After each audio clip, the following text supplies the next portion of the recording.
Hello, everyone. Welcome back to the Social Work to Wealth podcast. I'm Taylor, your host of the day. And today we're going to be talking about money confidence, money messages in social work, and multiple income streams, which I'm also very excited about with Dr. Ashley Stevens. Um, yeah, introduce yourself and tell everyone what you do and all that good stuff. Yes. I'm going to start off real quickly with everyone thinking that I'm insane because maybe I am a little insane. Um, Dr. Stevens, and my favorite question is what do you do? Because I have many income You do. streams You that do. I love. Primarily very small amount of therapy, couple of hours a week, a lot of hours of supervision where I provide supervision in 5 states for social workers who are provisionally licensed, trying to become fully licensed in their states as a clinical social worker. I supervise in those 5 states about, what am I at? Like 15 to 20 people is about what I do per week. I Okay. do some talking, training, and those kinds of things at conferences around the world, actually. I do retreats. So I train people in cultural competence in far flung destinations as well, because I believe that cultural immersion, you have to be there to Yeah. experience. Hmm. And then just kind of generally, um, consulting, some government contracting. I teach a supervision class in the state of Texas, and I sell some clothes for fun. I think that's it. That is a long list of things, and I am really excited to get into all of that. Um, I think I want to start with just your money story early in your career as a new social worker. Like, were you confident with talking about money as a new social worker? Kind of what were the messages that Mm, you were hearing in school and yeah, take us yeah. back. So I'll start with, uh, I guess context matters, right? Systems matter. So I went to grad school, and actually I grew up in southern, rural, poor Appalachia. I'm from Asheville, North Carolina, and I went to school in East Tennessee, which was an amazing school, but like smaller, more local, kind of homegrown.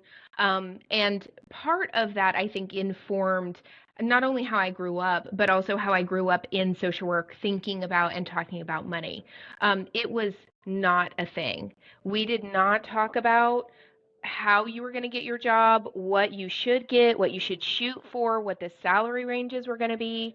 But one of the things which was so impactful for me in my career is literally the first job. So I got on, I knew what I wanted and I knew what I was worth. And I think it's just having a strong mother and growing up poor and her like battling even without education, without resources, without those things. She really worked hard and she had an amazing career that she shouldn't have had with her education, Yeah. getting a GED in high school and things. But so I exited grad school and I was like, I know I kind of have a range of numbers, and for me, because I'm super transparent about this, that number in 2011, so it's a Okay. bit different now, was 50,000. I was like, I'm not taking anything under 50 grand. That will help me pay off my student loans. It will help me like launch well. Mm-hmm. Mm-hmm. And I was maybe the last person in my class of maybe 20 or 30 to get a job. I didn't get one. I graduated in May. I didn't get one until September. And part of that was because I saw nearly everyone that was actually my close friends getting jobs in Tennessee, and the number was 27,000. Oh my gosh.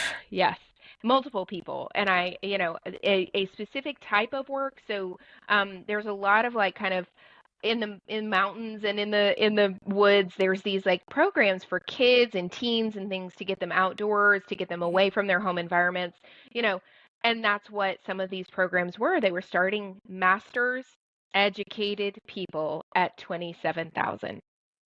And to fast forward, Since then, I have basically been double the income of those individuals throughout the past, now working on 15 years.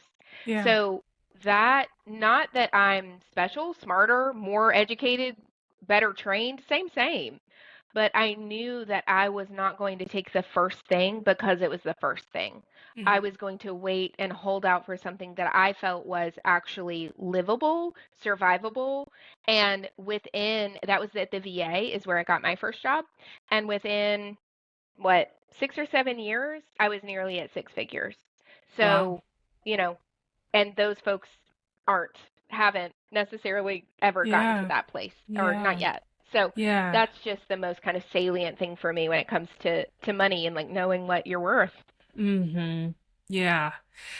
That's amazing that you kind of grew up with that. Just, I don't know, that passion and that fire to be like, no, I'm not going to accept that. Um, yeah. Do you feel like what kind of money conversations were happening in grad school? Do you remember? I mean, you said nothing, but Yeah. like, were there negative messages or was it just silent? I think, it's funny. I do now think that they were negative because I disagree inherently. But at the time, I think you hear the canned, like, we're not in it for the money. That's not what this is about. If you are in it for the money, maybe see yourself out of the profession because you've like got the wrong impression or the wrong understanding of what it is we do here. Mhm. So, it wasn't like they were like, y'all are terrible people or money's Yeah. awful or any of that, but it Yeah. was very much this idea that like this is not the focus. This is not the goal. The goal is to be a good clinician and to be a good social worker. Yeah. And uh, so it was kind and it was Yeah. I get where they were coming from, but now I'm Yeah. like to my supervisees, I say that thing you may have heard. You're not in it for the money, and that is a resounding and in surround sound bullshit. That Yeah. is not what we're doing here. That is not Yeah. how I supervise. That's not Yeah. how I train people or Yeah. educate people. We're not ascribing to that belief We're not system, talking and about, yeah, we're not, yeah. I love we're not that. doing that. Yeah. I just got a message from a social worker who graduated last month, and he said that during their commencement ceremony, the dean Mm, said, we're not in it for the income, we're in it for the outcome. This is yes, 2025. And yes. you were in school 20, what, 11. 2011? Yeah. Yeah. 2009 to 2011, and we're still kind of sharing these messages to social workers. Yes. And like you were saying, they paint it in a way where it's like we're supposed to be focusing on the clients and how we can be great as social workers, and to do that, to be a good social worker, for me to show up for my clients, for me to show up as the social worker that I want to be at work, to be the wife I want to be, the sister, friend, all of those things too. Yes. Financial wellness is paramount in me being Yes. able to feel just a lot of things, not Yeah. stressed, not worried about money, and just feeling secure. And yeah, I mean, like we Yeah. see the stress that our clients go through when Yes. they're worrying about their money, and yet there isn't this kind of conversation in school about how it can impact the clinician. But that doesn't make Yes. sense. Yes. And there's one of the things that I feel like maybe it wasn't in this exact language, but kind of how I took it and put it on was like we have to meet the clients in the trenches, Hmm. and the trenches being poverty, struggle, unwell, meeting them where they are almost takes on this like synonymous, like I'm with them where they are. And Ooh. that is, I think, an undercurrent. So, and I'm just a very blunt person. So the things that I talk to my supervisees, I have a few supervisees of color. I identify as indigenous. Um, I talk about it as systems of oppression that are keeping us as primarily female and Yes. granted the majority white, but like Yes. these things have been created to keep us in place. Yes. And I won't align with that level of thinking. We're not So subscribing. absolutely not. Absolutely not. And especially for me as someone who tries to be anti-racist and thinking about things of these like levels of systemic oppression and things like that, um I can't in good faith tell my people that they belong in poverty, and that I can't tell my supervisees that look to me as a mentor and as a role model that, like, well, all your worth is what someone else tells you you're worth. Yeah. And I think that that message then translates naturally for me into, well, how do I keep you the safest humanly possible? And to me, that answer is a single word, and it's diversification. If you're putting all of your eggs in one basket, and I don't care even if that basket is a super lucrative basket, I Yeah. get a little nervous for you, because what happens when the big beautiful bill um, Ugh. cancels Medicaid and Medicare, or people can no longer afford in 2025 to Yeah. afford things like feel like luxury, which is mental health care often first. Mm-hmm. Um, so all of the people, and not that like you shouldn't be scared, it's a scary time, but that when you have diversified your buckets of money, ideally you feel a little less scared, because you're like, okay, that string got a little thinner. I'm going to Yeah. go pull on this one, and Yeah. I increase that, so therefore I'm better, or we're back to doing okay again. So Mm-hmm. to me, that's what I really hit home with my supervisees, and it comes out of your greatest form of revolution and fighting back is being well. Yeah. And I think sometimes our field doesn't prioritize. We talk about the baths and the candles and the scented blah blah The blah. Like, that's great. massages. Yeah. I get a massage every month. I Me like, I too. love it. And I do too. also, It's not going to cure it's not it. my stress and burnout. No, Um, no. and if I'm feeling financially stretched, like that's, Yes. yeah. Yeah. Crap. What I'm curious about your kind of first exploration into another income stream. So you were at the VA. Here's crazy time again. Uh, so when I was working, gosh, okay, back then I was probably at, I'm going to say about 70K a year. Um, and Asheville is quite expensive, but at this point, I believe I already had a house. I bought a house with my partner at the time.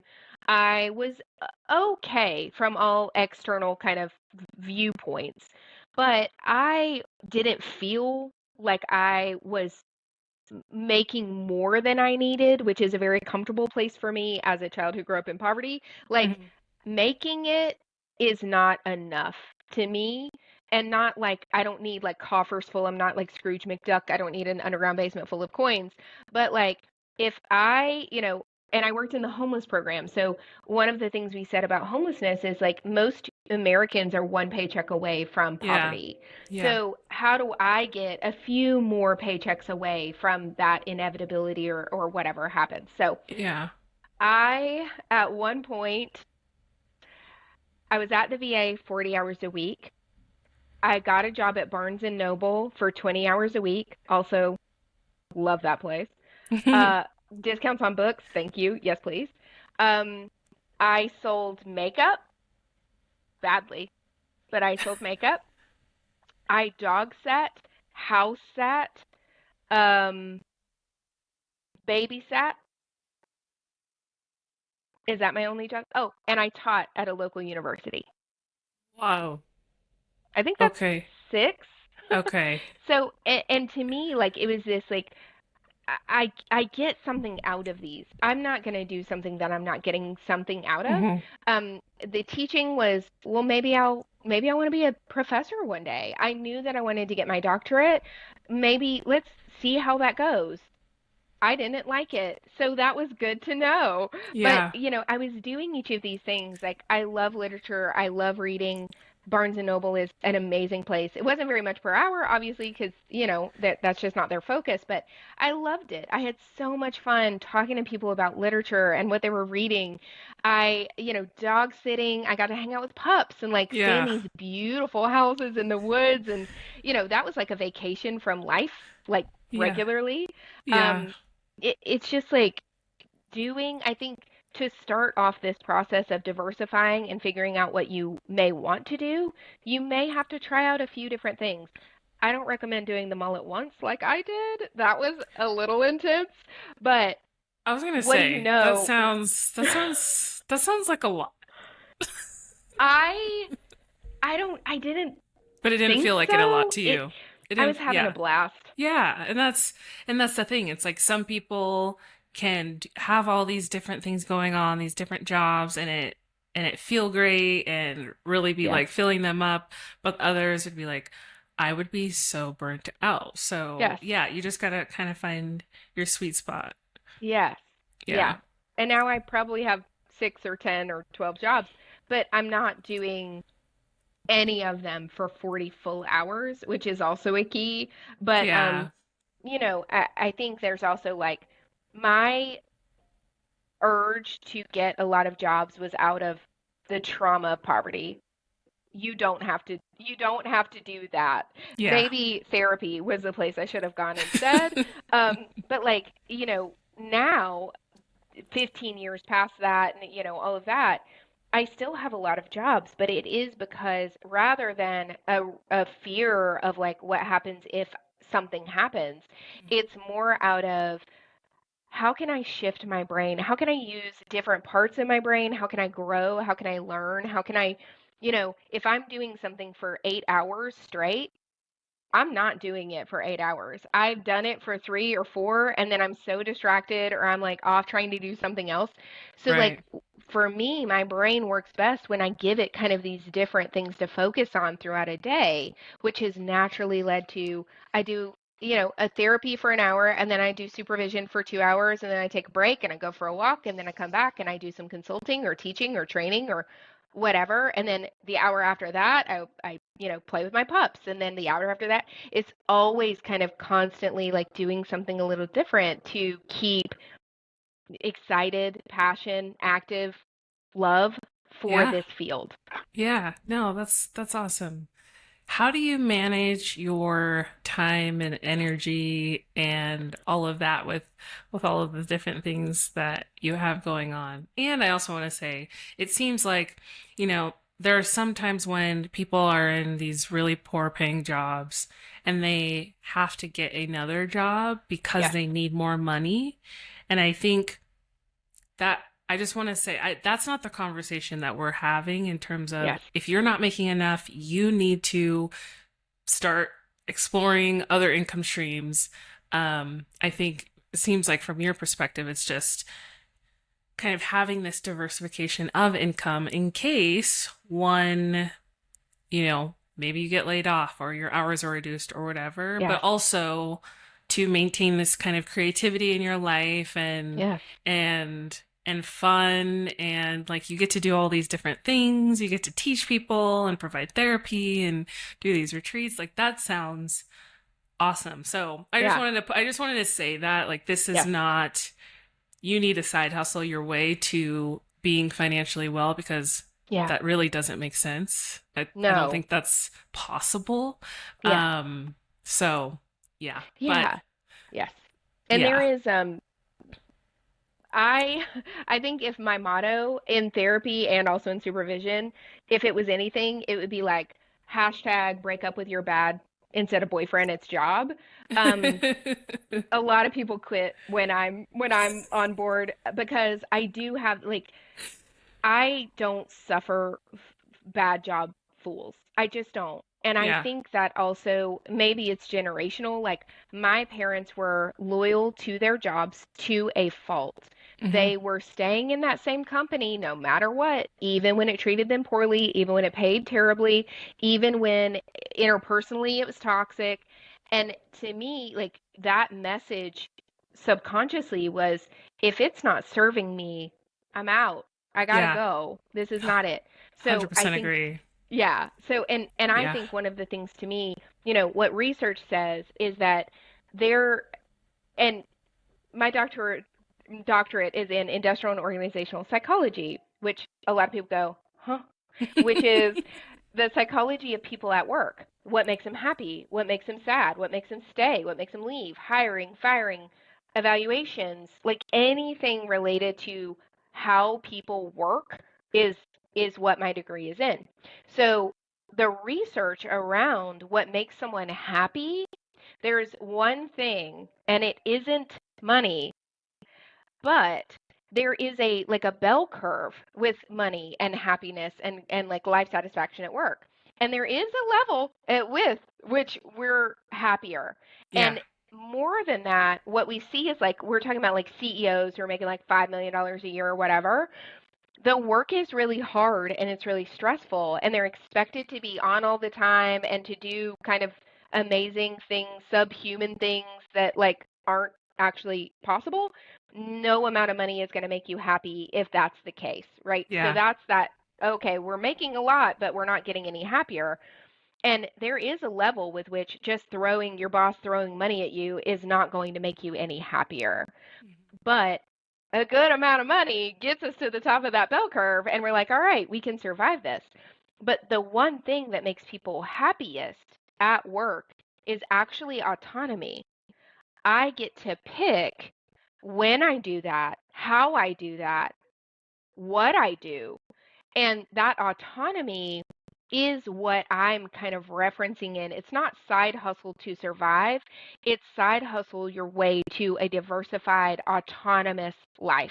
Ooh, You I pick like that. what you want to do, you Mm-hmm. pick when you want to do it, you pick how hard, where in the world you do it from, and those people are typically a lot happier just by Yeah. nature of being able to pick.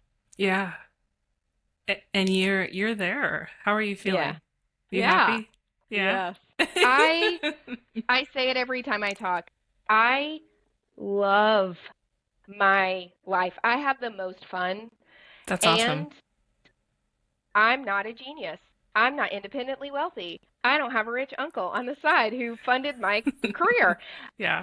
This is hard work, dedication, and drive wrapped up in doing whatever the hell I want whenever the hell I want to. And I didn't get here. I mean, I have privileges, obviously, many of them, but I believe wholeheartedly that I am no one special and that anyone can get where I am Yeah. if you want to. And if Yeah. 18 jobs isn't it, that's okay. But like, I do a lot of that mentoring around like, what is your heart's passion and convincing you that you're worth it to Yeah. go after and get it. And if Hmm. that doesn't serve you any longer, I want to leave you with many, many, many skills that you can then translate and do something else with and try that out. The world is your oyster, and social work truly is the way I got here. It's not my doctorate. It is not anything else. It is social work that allowed me to get to where I am in life and the joy that I have every single day to live it.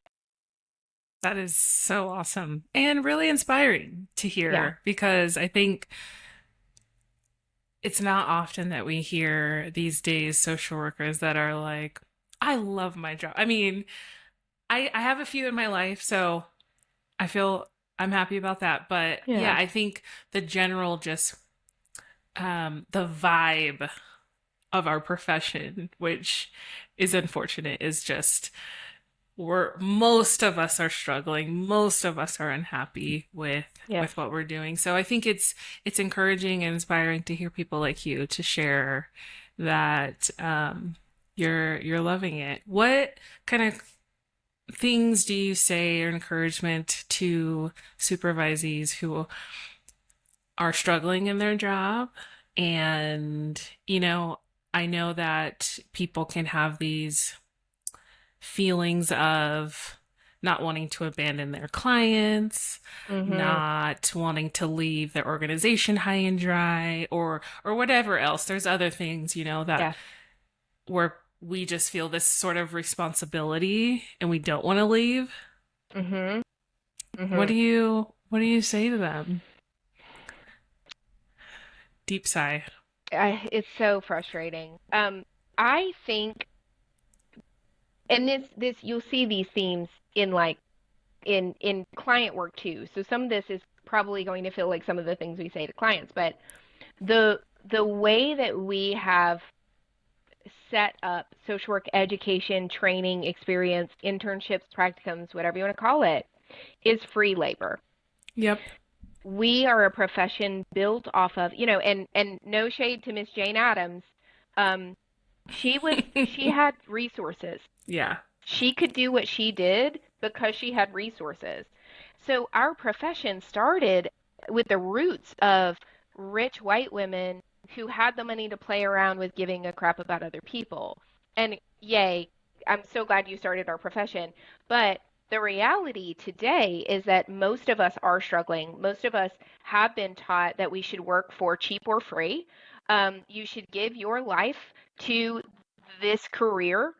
And there was a every year at the VA, maybe this was just the VA I worked at, but they did this like employee party week thing. There were sports and like people would compete in sports, I don't know. Um, and there would be a cookout normally. And I remember getting a water bottle. It was like one of those infusion water bottles, and you could put like fruit or whatever in, and it said something to the tune of this this is not just a job to me, it's a way of life. Hmm. And I went, you can have that back. No, thank you. And the main guy, and like these are like the heads of the hospital, like really like up there people. And I was like, I don't agree. And I think that's a terrible message to tell your employees. I should want to be here. I shouldn't have to feel like I'm chained to be here. Yeah. And so when I talk to people about, you know, the idea of abandonment or I'm going to let people down or whatever is there's a few things. One is read to me what it says in the code of ethics about termination and abandonment of clients. What does it actually say? Because there's a lot of misinformation out there about what abandonment means. And if you don't know what the code of ethics says about it, it says something to the tune of ghosting them, basically. Yeah. Not, I'm not allowed to quit and Yeah. refer them other places. Right. Not, I got cancer or I got a car wreck and couldn't call them and now I abandoned. No, babe, you were unconscious. You're allowed to like skip out on a day of work by being in a horrific accident. That's not abandonment of a client. Abandonment is the willful and intentional ghosting of your clients. We're not doing that, hopefully. And if you are, stop doing that. Stop doing that. Um, But yeah, when you're trying to put your well-being first yes, and exploring other options yes, that will pay you more, which I want to give everyone permission. It's okay to leave a yep, job please do. only because you need more money. Break up with that bad Um, boyfriend. yeah, that, yeah, it's okay. You're right. Pause. Cut, cut. It's Babe, okay. It's hey, okay. all done. All day. I've been here for hours. Okay, You're like, of course. of course. Little tails flopping Little, around in the back. um, let's see, where should we start? Okay. Yeah, so it's fine to leave. You can we kind of went we went, I asked you a question and then I totally switched the topic, but I'm going to go back to Yes, ask yes, managing your time, your yes, energy, how are you doing that with all of the things that you have going on? yes. So to me personally, that looks like never working more than a few hours in a row, Hmm? taking big old beefy breaks in the middle of hard work, especially if it's therapy, especially if it's emotional labor that I'm doing. I'm gonna schedule because I can, because I've set it up that way. I'm gonna schedule breaks, walks, getting outside to see the sun, playing with my dogs who keep me very grounded and mindful, I am going to delegate and lean on my people, my friends, my family, my coworkers, my colleagues to help me carry the load. And I'm going to ensure that I have set up, if something isn't working and I'm feeling like, oh, I'm feeling a little crunchy, I'm feeling a little cynical, I'm feeling like what I'm doing doesn't matter or whatever, then I'm going to actually sit down, step back, and reevaluate and do some deep work around that to say, like, okay, something here isn't serving. Yeah. What do I need to tackle? Where do I think this is coming from? Why do I think it's coming?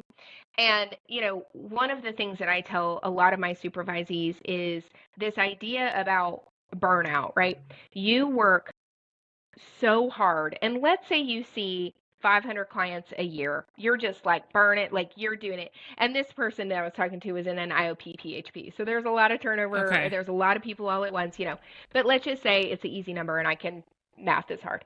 So you see 500 people a year and you burn out and you leave the field in 3 years. You have affected and ripple affected 1,500 people.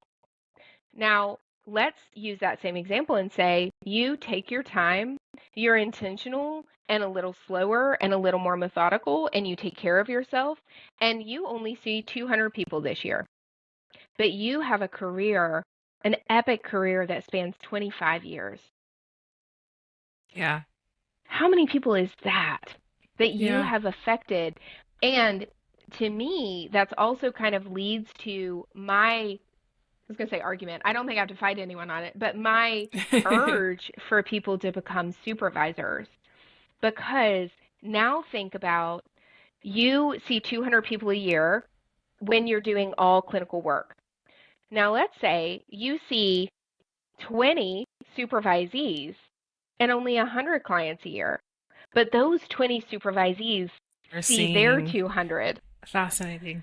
Look at your network. Look Yeah. at your legacy. Look at Yeah. how many people you've affected by being an amazing, good quality supervisor. Yeah. So, knowing my place in that machine and knowing that I am working really, really hard to ensure that there are well taken care of, hopefully a limited amount of burnout, good quality supervisees that are then serving all of these people Yeah. also helps me do that step back and go, even if I haven't done any clinical work this week, I know my people have, and I know Yeah. that they have changed the lives of innumerable Yeah. clients.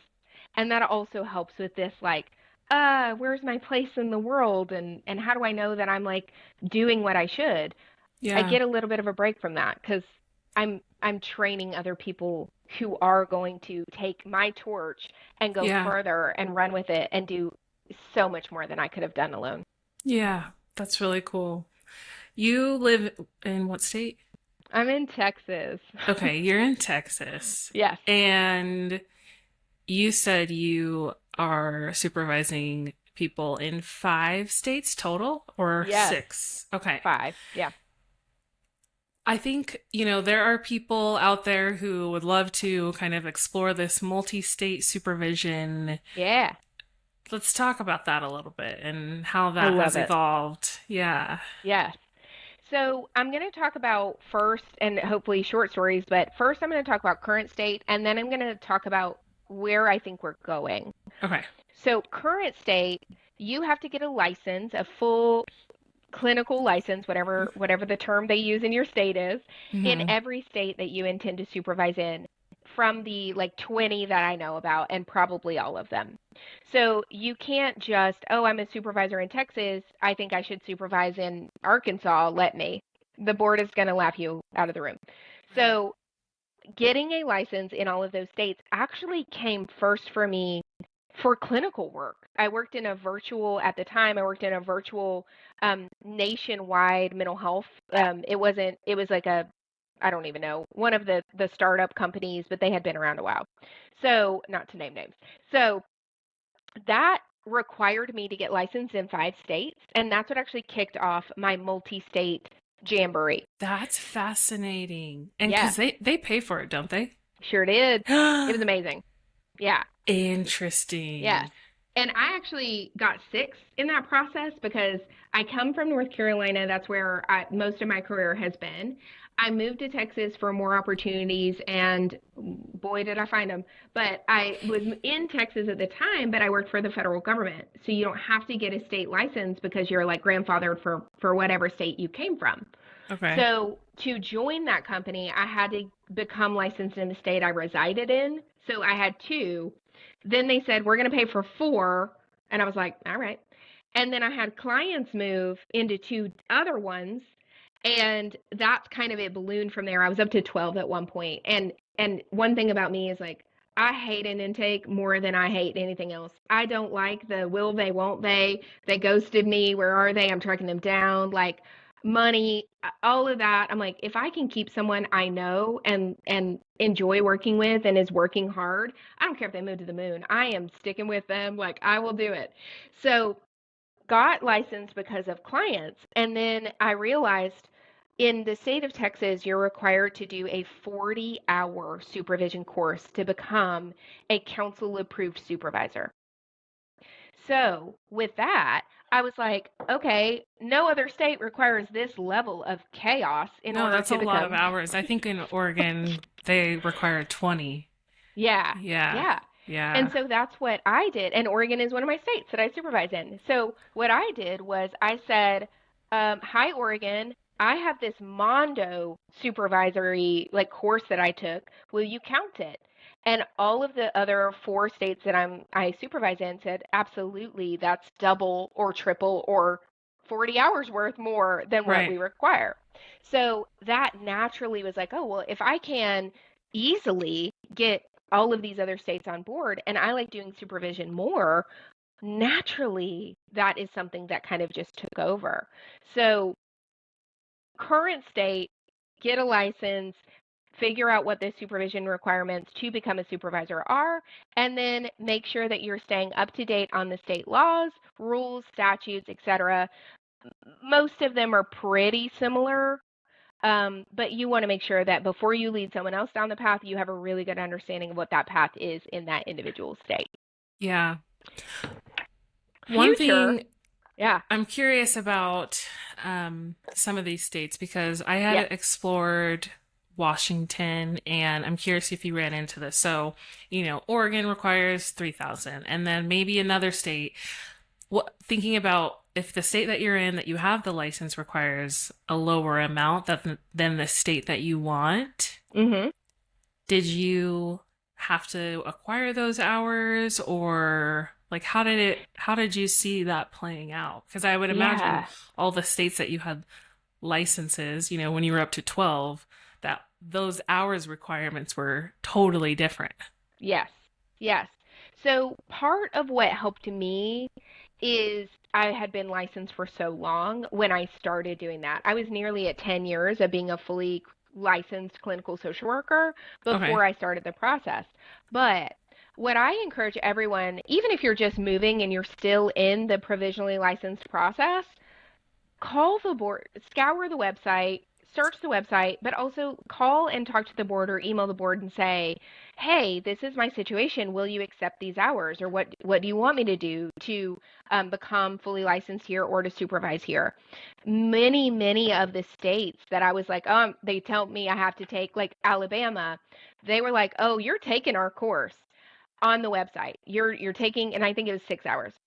I emailed them and I said, here's the table of contents from the 40 hours I did. Here's all of these things. Will you accept it? And they said, of course. But the website was like, you absolutely have to take a Yeah. course in Yeah. Alabama. So ask, Okay. you know, Okay. see. And if they say no, worst comes to worst, we have to do a couple of hours extra. But for being licensed for so long, many states have a provision of like, oh, you've been licensed over 5 years, you can get a license even when we require more hours than you. Oh, Um, fascinating. except for, in all honesty, our poor Florida friends. Okay. It's so low for them. It's like 1,500 hours. Okay. Nearly every state is 3,000 or more. So that I have had them, I haven't had any successful Floridians who have come out of that and said, like, oh, you don't have to do any more hours. They nearly always require you to do more because it's just so low there for clinical hours. Okay. Okay. Are But you licensed in California? I am not. And I only ask that just for my own curiosity because I hear these things that it's so hard to get licensed in California, da da da, and I don't really know the details of that, but I was Oh, just it's curious. crazy. It's crazy. The ones that are absolutely no-goes for me are going to be California and New York. Because the requirements, like you're taking basically a whole other, like I think California, when I looked at it, I had a client moving there and it was like 50 hours of CEs. And I was like, like that's an entire other semester or year in a master's program to become Yeah. licensed. Like I'm not doing that. Yeah. But other than that, the other 48 states generally have pretty decent requirements. And, this also, talking about the future state, this exactly plays into that, Yes, which yes. is the The social work compacts. compact. I'm so Mm. excited. And just a point here, because I think I get a lot of questions about the compact. My business partner is a psychologist who has PsyPact, so I'm really, really familiar with how it works, at least on the psychology side. Ours is going I've to be a never little bit heard of that. different. I didn't know that they had that. That's cool. Yes, since Okay. 2015, but it got like super going like 2019, 2020 with COVID. But ours is going to be better. I said it. Better in a few ways. We have a deep, deep well of money because the DoD is funding ours. So because military members move every few years, which is a huge problem, not only for their spouses who are trying to Yes, maintain jobs and whatever else, but as well for like therapeutic interventions and like having to like, okay, now I got to pick up, and move my whole family, and now I can't also see my clinician. So absolutely. we have deep pockets.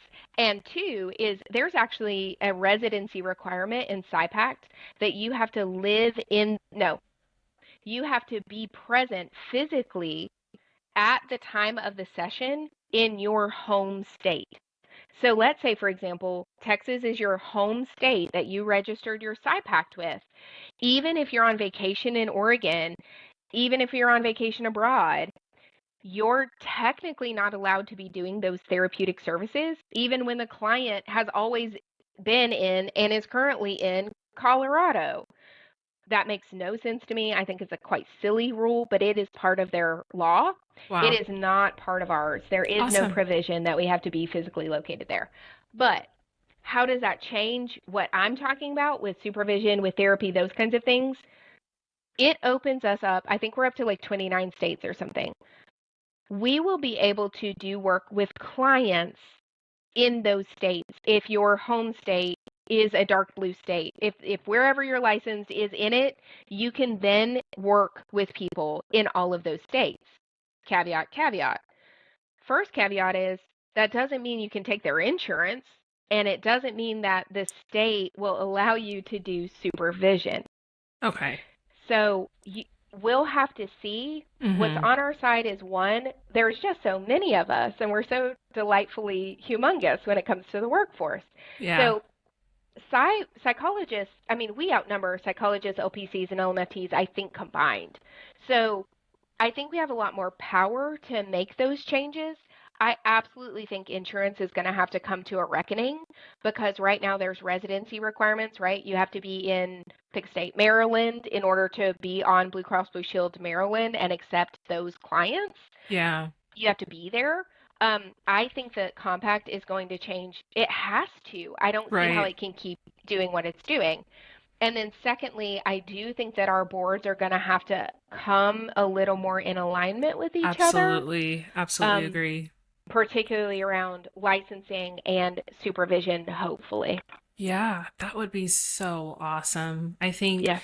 people really feel the restriction of the license, and I think this can really open it up Yes, for people and benefit our community, our country. absolutely. You know, And we need it. I just thought about this, the money piece. Relevant, I know. Um, and I've talked about this before with some of my supervisees. Let's say you get, and I know Texas's Blue Cross Blue Shield is fairly low. So let's just say, because you're not supposed to say exact numbers, let's say it's $90 a session for a 60-minute session, 53 minutes and above. You, and Texas isn't on it, so this not really yet relevant, but let's just pretend like it is. In the compact, I make $90 an hour, but Oregon Blue Cross Blue Shield or Humana or whatever is much higher than that. 150, let's just say on the conservative end. Let's say Oregon, I make $150 an hour. Who would work in Texas for Right. 90 Yeah. When if they can I work, makes no yeah, sense? in Oregon. Yeah. So that would hopefully give them some incentive to Exactly. increase it. Ooh, Yep. So that's that's my fascinating. that's my utopia. I hope it happens. Hmm. And I also, when you said, we're not supposed to say numbers Yeah. about the reimbursement, more just Yes. issues with, yeah, that transparency with the insurance is Yep. super frustrating. Yep. Um, yeah, on all levels. Yes. Wow. On Last purpose. thing, I mean, Intentional. no, totally, right? I guess not last thing. One thing I want to talk to you about is this CEU course that you have Yes. through Texas. Okay. Yeah. Let's talk about, oh, and I want to talk about your retreats. Oh, I know. we do not have enough time, but give us a quick give us the quick and dirty on the CEUs. Yes. So that's easy to be quick and dirty about. I teach a social work supervision course for that 40 hours, like I was talking about in Texas. One of the gaps that I saw when I went through it was normally in Texas so far, we have a kind of a mix between you do some readings, very dry articles, in my opinion. You do some readings, you kind of like do self study for like 16 of those hours, and then you do a lovely Zoom call for 3 days, 8 hours a piece on camera over your weekend, which is exactly what you want to do when you've worked for 5 days in a row, is one, take off a Friday to do this, and then spend Saturday and Sunday in class. Yeah. So, I partnered with someone who's been doing the LPC and LMFT version. It's the same Oh, requirement in Texas, is that 40 hours. gotcha. So she was like, I've thought about social work, but it's required that a social work supervisor in the state be the teacher for that course. So I Hmm. was like, hey girl, I don't have enough going on. Sign me up. So we took a lot of some of her content was actually the same for both, but we took a lot of that content, we made it more relevant for social workers, and we launched. And so far, I think we're at something like 20, 25 people that have taken it. And it just started at the beginning of this year. Oh my And gosh. it is the gap that we saw was it's all virtual, it's all async. So you can take it, you have 90 days per state law. You can take it as slow or as fast as you want to take it. There is no live interaction with me. You can, if you're having trouble or you want to, Calendly, you can, but no one does. So they just get to pick after work, before work, after we put the kids to bed, on the weekends, on holidays, whatever. You can do it as slow or as fast as you need to with none of that like exhausting Zoom, gotta sit here and pay attention and like take, participation and whatever. The state law doesn't need it, so we don't require it. That's so interesting. So when you were done with creating the course, you reach out to the board and say, Yep, hey, we have this. Would you approve it for hours? And yep. And it's a twofer. Not only do you get to open up a supervision practice, which Texas puts out, I think we're second highest of number of social workers. So we have a lot of social workers who need, especially because you don't think about this with Texas, but we do have such a rural population. Outside of the main 4 or 5 cities, you have quite rural. It is hours and hours to get to your next right. local kind of big city. Mhm. So virtual is something that Texas allows. So you can start your supervision practice, but also it's a 40-hour course. So you get 40 CEU hours that count for the board in this one thing That's that awesome. is, we think, really reasonable. And you get to like create a whole new income stream to boot. Yeah. Wow. That's awesome. How much do you guys charge for that? It's $600 for the course. Okay. And how many modules? Oh Do you Lord. know? A lot. Are there like Yeah. more than 10? Ye- Sort of. So there's Okay. kind of buckets of like there's a ethics, there's a multicultural component where we talk about how do you set up your practice to be anti-racist, culturally competent, culturally humble. We have pieces that talk about state law specifically, which is a requirement. So you know what are the reporting requirements? What do the laws say about X, Y, or Z? We review kind of boundaries and like ethical situations around how is it, because I think sometimes people think like supervision, easy peasy, and then you get in here and you're like, oh, that person is inappropriate. How do I correct them? That person is sleeping with their client. What do I do with that? That person is um, so anxious they can't even function. That person just got fired from their job. There is, and hopefully that's rare, but like those Yeah, things exist. And your totally. job is, unfortunately, fortunately, a gatekeeper for this noble and sacred profession. So we teach you about how to be a gatekeeper and to make sure that you are doing what you should on your end to make sure that appropriate people get into our field. So yeah, and there's a few papers, there's a few like quizzes that you can't fail and things like that. And the piece de la resistance is a role play video where we make them do write a script and play out a very common situation that they will run into in supervision. Oh my gosh. Yeah, Wow.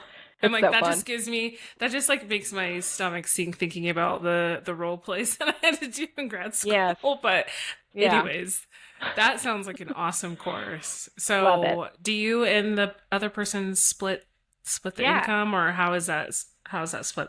You guys Yes. split. So I use her platform and she is like a SEO queen. So I was like, Okay.